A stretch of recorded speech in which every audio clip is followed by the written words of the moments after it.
Allahu gjithë furnizuesi. Allahu i lartësuar thot: Wallahu khairur raziqin.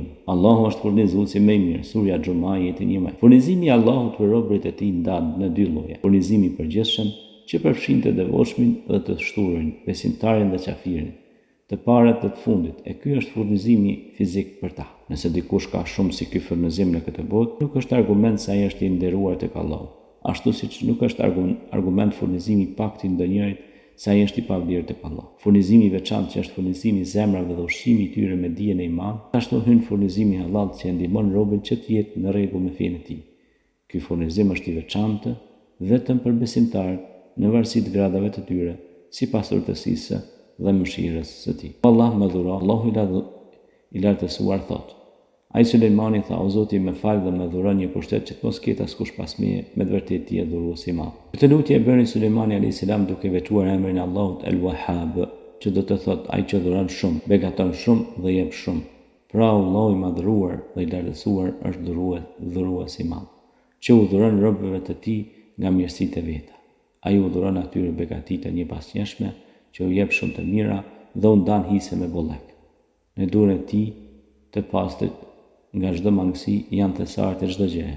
Pretëria e qive dhe tokës janë në dorën e tij dhe ai kërcesë të çështë. Ai bën konsumimin dhe mbretërinë e tij çfarë të dëshë.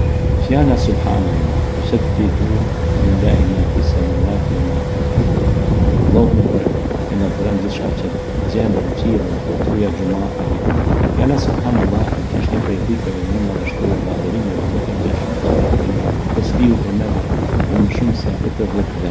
Në disa forma sigure që të tasbihu subhanallah ka ndërtuar vjen në kohën e shtuar e bahanillah, Allahu më fal. Dhe ne vjen në kohën e tashme tasbihu Allahu më fal.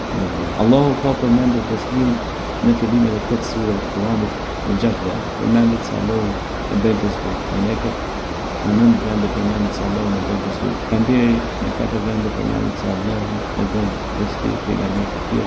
Në 3 vende përmendet se Allahu e bën tasbih kafshët dhe gjërat e mbyllura. Në 3 vende përmendet se Allahu e bën tasbih besimtarët. Në 6 vende të tjera përmendet se Allahu e bën tasbih të gjitha krijesat. Bëni tasbih Allahu në besuar atë. Sabbihu bukratan wa asila. Dhe lavdërojnë atë në gjithë vendin. Surja Zaka jeti të. Ela subhanallah ka vlerë të jashtëzakonshme e pozitë madhështore tek Allahu i lartësuar.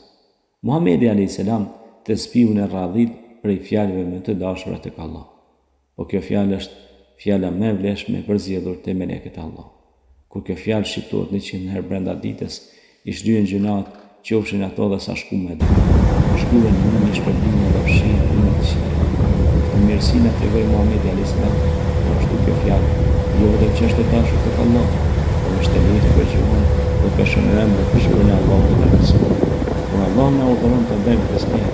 Kjo kërkon që ne ta lësojmë për çdo ditë. Një po kur njeriu thotë subhanallah, përveç se e pastron lartësinë për çdo këmbë një kursisht të gjithë me të cilat e